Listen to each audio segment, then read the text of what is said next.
سلطان احمد علی صاحب ہمارے ساتھ اسلام آباد میں موجود ہیں. حضور یہ بتائیے کہ ایک تو آپ کی تصانیف میں ہمیں مختلف جہات نظر آتی ہیں، خاص طور پہ آپ کے یہاں جو مرشد کا تصور ہے اور فقر کے حوالے سے جو آپ کی تعلیمات ہیں، میں چاہتا ہوں ذرا وہ لوگوں کو آپ بتلائیے، کیونکہ ایسا لگتا ہے کہ جب آپ کے اشعار پڑھے جائیں تو قرآن کی کوئی نہ کوئی آیت جو ہے اس کی انٹرپریٹیشن نظر آتی ہے، حدیث کی انٹرپریٹیشن نظر آتی ہے، بالخصوص غوث پاک رضی اللہ تعالیٰ عنہ کے حوالے سے جو آپ نے عقیدت کا اظہار فرمایا ہے، کس طرح فرمایا بتائیے. السلام علیکم، بہت شکریہ جنید صاحب. میں ایک تو فقر کے حوالے سے یہ عرض کرنا چاہوں گا کہ حضرت سلطان باہو رحمۃ اللہ علیہ کی جتنی تعلیمات ہیں ان کا بنیادی نقطہ نظر جو ہے وہ فقر ہے. اور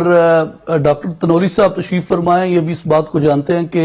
حضرت علامہ اقبال کا جو تصور فقر ہے وہ انہوں نے بنیادی طور پہ حضرت سلطان باہو رحمۃ اللہ علیہ کا جو تصور فقر ہے اس کے قریب اس کو وہ لے کے آئے ہیں. اور ان کے نزدیک جو فقر ہے یہ مومن کی ایک وہ توانا قوت ہے جو اس کے اندر قوت عمل کو، اس کے اندر جہد و تحرک کو پیدا کرتا ہے اور اس کو جمود اور تعطل سے نجات عطا کرتا ہے. جو تصوف کے بارے میں حضرت سلطان باہو رحمۃ اللہ علیہ کا ایک بڑا منفرد اسلوب ہے وہ یہ ہے کہ آپ لفظوں کو حرفوں کے اندر تقسیم کر کے اس کی تشریح کرتے ہیں. مثال کے طور پہ آپ یہ فرماتے ہیں کہ اگر تم فقر کو سمجھنا چاہو تو فقر کے 3 حروف کے اندر غور کرو، فقر کی فے میں، فقر کی قاف میں اور فقر کی را کے اندر. آپ فرماتے ہیں کہ فقر کی جو فے ہے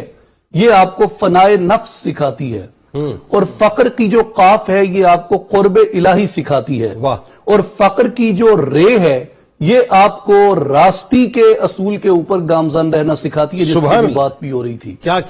اس کے بعد جب آپ مرشد کی بات کرتے ہیں تو مرشد کو بھی آپ اسی طریقے سے واضح کرتے ہیں. آپ یہ فرماتے ہیں کہ مرشد کو سمجھنا ہے تو مرشد کے حروف کے اندر غور کرو. اچھا، میم، رے، شین اور دال. آپ فرماتے ہیں کہ میم سے مراد جو ہے وہ محبت الہی ہے، میم سے مراد مجلس مصطفیٰ صلی اللہ علیہ وآلہ وسلم کی حضوری ہے، اور میم سے مراد جو ہے وہ آپ فرماتے ہیں کہ مرد خود آگاہ بننا ہے. اس کے بعد آپ فرماتے ہیں حرف رے جو ہے یہ آپ کو 2 چیزیں سکھاتا ہے، ایک رضائے الہی سکھاتا ہے اور دوسرا یہ سکھاتا ہے کہ روا نہ رکھا جائے تعلق غیر اللہ کے ساتھ. اس کے بعد آپ فرماتے ہیں کہ حرف شین ہے، حرف شین سے 2 چیزیں مراد ہیں، ایک یہ کہ اس کو شوق طلب الہی نصیب ہو، اور دوسرا یہ کہ وہ شغل استغراق حق کے اندر رہے ہر وقت. اس کے بعد حرف دال آتا ہے، اور حرف دال سے آپ فرماتے ہیں کہ مرشد کی 2 صفات ہیں، ایک یہ کہ وہ داعی الاللہ ہو، اور داعی الاللہ کی جو اصطلاح ہے اس پہ بڑی آپ نے خوبصورت روشنی بھی ڈالی ہے تفصیل میں. حضرت سلطان باہو رحمۃ اللہ علیہ نے وہ یہ فرماتے ہیں کہ جو دنیا و مافیا سے، عقبہ سے اور لذات بہشت سے بندے کو بے نیاز کر کے اللہ کے لیے خالص کر دے. اور حرف دال سے دوسری مراد آپ یہ فرماتے ہیں کہ اس سے یہ مراد ہے کہ جس کو دائمی شوق نصیب ہو، جس کو دائمی طور پہ اللہ تبارک و تعالیٰ کا قرب نصیب ہو. اور یہ جو دونوں چیزیں ہیں یعنی فقر بھی اور مرشد بھی آپ کے نزدیک جو اولیاء کاملین ہیں اور جو صوفیاء ہیں ان میں آپ نے بہت توصیف کی اپنے پیر سیدنا غوث الاعظم محی الدین شیخ عبد القادر جیلانی رحمۃ اللہ تعالیٰ علیہ کی. آپ نے جیسے جی ذرا یہ بتائیے، اب ذرا سلطان صاحب یہ بتائیے غوث پاک رضی اللہ تعالیٰ عنہ سے آپ کا تعلق. حضرت غوث الاعظم رضی اللہ تعالیٰ عنہ سے آپ کا جو تعلق ہے وہ اس طریقے کا تعلق ہے کہ جیسے ایک ملاقات نہیں ہے، یعنی بعد زمانی ہے. حضرت شیخ عبد القادر جیلانی رحمۃ اللہ علیہ آپ 6 صدی ہجری کے اندر گزرتے ہیں، اور حضرت سلطان باہو رحمۃ اللہ علیہ حضرت غوث الاعظم کے تقریباً 500 سال بعد اس دنیا کے اندر آتے ہیں. لیکن آپ جب حضرت سلطان العارفین کی عقیدت دیکھتے ہیں، حضرت سلطان العارفین کی کشش دیکھتے ہیں تو اس طریقے سے محسوس ہوتا ہے کہ اللہ تعالیٰ نے ان دونوں لوگوں کے درمیان زمان اور مکان کی حد کو ختم کر دیا تھا. سبحان اللہ. اور آپ جس وقت بھی کسی اس طریقے کی روحانی تجربے سے گزرتے ہیں تو آپ اپنے پیر کو یاد کرتے ہیں. مثال کے طور پہ آپ کے پنجابی کے بڑے معروف ابیات ہیں جن میں آپ کہتے ہیں کہ سن فریاد پیراں دے پیرا، میری عرض سنی کن دھر کے ہوں، بیڑا اڑیا میرا وچ کپراں دے، جتھے مچھ نہ بیندے ڈر کے ہوں، واہ۔ پیر جلانی محبوب سبحانی میری خبر لیو جھٹ کر کے ہوں آہا۔ پیر جنہاں دے میرا یا حضرت باہو سوئی کدھی لگ دے تر کے ہوں۔ اللہ۔ اور آپ نے ابھی جو حضرت سلطان باہو رحمۃ اللہ علیہ کا بیت پڑھا کہ بغداد شہر دی کیا ہے نشانی، میں نے اسی کو اردو میں اس طریقے سے لکھا تھا بسم کہ اللہ۔ کرچیاں جس میں شکستہ کی بنا کر کفنی، کرچیاں جس میں شکستہ کی بنا کر کفنی، پیر باہو کا علم کوچہ بغداد میں تھا۔ اللہ۔ یعنی وہ جس وقت درزی کی لیریں کہتے ہیں، یہ کپڑے کی لیریں نہیں ہیں، بلکہ وہ کہتے ہیں کہ تن من میرا پرزے پرزے، کہ میں اپنے جسم کو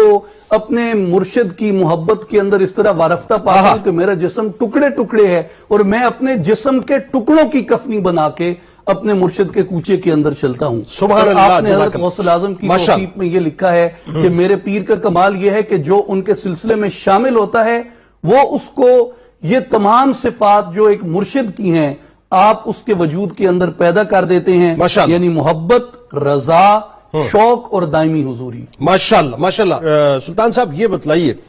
یعنی اصلاح نفس کے حوالے سے آپ کے اقوال اٹھا لیجئے، آپ کے ارشادات اٹھا لیجئے، آپ کی شاعری اٹھا لیجئے، ایسا لگتا ہے کہ اصلاح معاشرہ پر مبنی ہے، اور بڑی یعنی انتہائی اس میں ریلیونسی نظر آتی ہے کہ بہت عام سی گراس روٹ لیول کی مثالیں جو ہیں وہ دے کے عام لوگوں کو عام سی باتیں اور عام انداز میں سمجھاتی ہیں، اور ایسی سمجھاتی ہیں کہ اس کی مٹھاس، اس کی چاشنی جو ہے لوگوں کو سمجھنے پہ مجبور کرتی ہے کہ ہاں کچھ تو ہے جو ہمیں سمجھنا چاہیے۔ ذرا آپ تفصیلاً اس پہ ذرا کلام فرمائیے کہ آپ کے پیغامات کیا ہیں، اور آج کے معاشرے میں خاص طور پہ ہم اصلاح معاشرہ کے لیے آپ کو کیسے دیکھ سکتے ہیں، آپ نے خاص طور پہ بیان کرنا ہے۔ جی جنید صاحب، بنیادی طور پہ حضرت سلطان باہو رحمۃ اللہ علیہ اس طبقہ صوفیاء سے ہیں جن کی فکر کے اندر ایک مکمل فلسفہ موجود ہے، ٹھیک۔ اور صوفیاء کی فکر کا ایک خاصہ یہ ہے، جیسے حضرت علامہ اقبال نے اپنے بارے میں بھی کہا ہے نظیری کا شعر لے کے کہ چوبے ہر نقل کے ممبر نہ شود دار کنم، اگر کوئی ایک چیز وہ ممبر نہیں بن سکتی تو وہ اس سے دار منصور بنا لیتے ہیں۔ صوفیاء کی تعلیمات سے دونوں پہلو نکلتے ہیں، یعنی وہ ظاہر کا بھی اور حقیقت کا بھی، اور جو ظاہر کا پہلو نکلتا ہے بنیادی طور پہ وہ اخلاق کا پہلو ہے اور وہ آداب کا پہلو ہے۔ حضرت سلطان باہو رحمۃ اللہ علیہ کا بہت زیادہ ایمفسس ہے اس بات کے اوپر کہ بندے کے وجود کے اندر آداب اور اخلاق کا ایک سورج چمکتا ہوا روشن ہونا چاہیے۔ اس کے لیے آپ کہتے ہیں کہ علم پڑھیا تے ادب نہ سکھیا، کی لینا علم نو پڑھ کے ہو۔ تو آپ کے نزدیک جو علم ہے اس کے ساتھ بندے کے وجود کے اندر آداب کا ہونا ضروری ہے۔ آداب میں جو آپ نے اولیت دی ہے وہ آپ نے دوسرے لوگوں کا احساس کرنے کی دی ہے، اور آپ دیکھیں کہ ایک اس کی بیت کی روحانی تشریح ہے، ایک اس کی معاشرتی سماجی اخلاقی تشریح ہے جب آپ یہ کہتے ہیں کہ دل دریا سمندروں ڈونگے کون دلاں دیاں جانے ہوں، کہ ایک شخص جس کسی کو آپ دیکھتے ہیں وہ کس حال میں ہے، کس احوال سے گزر رہا ہے، اس نے پوشاک اچھی پہنی ہے یا نہیں پہنی، حلیہ اچھا ہے یا حلیہ اچھا نہیں ہے، لیکن تم اس کے ظاہر کو یا اس کے اٹائر کو نہ دیکھو بلکہ اس کے دل کا احساس کرو۔ اور آخر میں آپ نے یہ کہا ہے کہ جو دل دا محرم ہوئے باہو سو ہی رب پچھانے ہو، کہ جو لوگوں کے دل کا احساس کرتا ہے، لوگوں کے جذبات کا خیال رکھتا ہے، لوگوں کی دل آزاری سے پرہیز کرتا ہے، بالآخر وہی شخص ہوتا ہے جو اللہ تبارک و تعالیٰ کی حضوری کے لائق قرار پاتا ہے۔ سبحان اللہ۔ اسی طرح آپ نے یہ بھی فرمایا ہے کہ جیوندے جے مر رہنا ہوئے وانگ فقیراں رہیے ہو، اگر تم موتو قبلہ انت موتو کا مرتبہ حاصل کرنا چاہتے ہو تو فقیر کی طرح رہو۔ اور پھر آپ نے فقیر کا بتایا کہ فقیر کی اخلاقیات کیا ہے، وہ آپ یہ فرماتے ہیں کہ جے کوئی سٹے گدڑ کوڑا وانگ اروڑی سہیے ہو، جے کوئی کڈے گالا مندے جی جی اسنو کئیے ہو، گلہ علامہ بنڈی خواری یار دی پاروں سہیے ہو، کہ اگر کوئی تم پہ کوڑا کرکٹ پھینکتا ہے تو اس کو خوش اسلوبی سے سہو اور برداشت کرو، اگر کوئی تمہیں گالیاں دیتا ہے تو اس کا یہ مطلب نہیں ہے کہ اس کے جواب میں آپ گالیاں دو، بلکہ آپ اس کو تحمل سے برداشت کریں۔ اور اگر کوئی آپ کو برا بھلا کہتا ہے تو اللہ کی رضا کی خاطر اس کو معاف کر دیا جائے۔ واہ کیا میٹھی تعلیم۔ اور آخر میں آپ کہتے ہیں کہ قادر دے ہتھ ڈور اساڈی، قادر دے ہتھ ڈور اساڈی یا حضرت باہو جیوں رکھے تیوں رہیے ہو، ہمیں اپنے آپ کو قادر مطلق اللہ جل شانہ کی رضا کے تابع رکھ کے چلنا چاہیے۔ اور ایک بڑی خوبصورت چیز جو حضرت سلطان باہو رحمۃ اللہ علیہ نے آپ نے بیان کی ہے، اور وہ یہ ہے کہ آپ کی ان چیزوں کو ضرب المثل بنا دیا گیا، اور وہ آپ یہ کہتے ہیں کہ نال کو سنگی سنگ نہ کریے، کل نو لاج نہ لائیے ہو، کہ جب دوست ڈھونڈو تو ایسا دوست ڈھونڈو جو تمہاری دوستی کو لاج نہ لائے، اور تم میں کدی تربوز نہیں ہوندے باویں توڑ مکے لے جائیے ہو، کہ اگر کسی کا باطن کڑوا ہے تو وہ کبھی میٹھا نہیں ہو سکتا، اس کو جدھر بھی لے کے جایا جائے، اور کاماں دے بچے ہنس نہیں ہوندے باویں موتی چوک چگائیے ہو،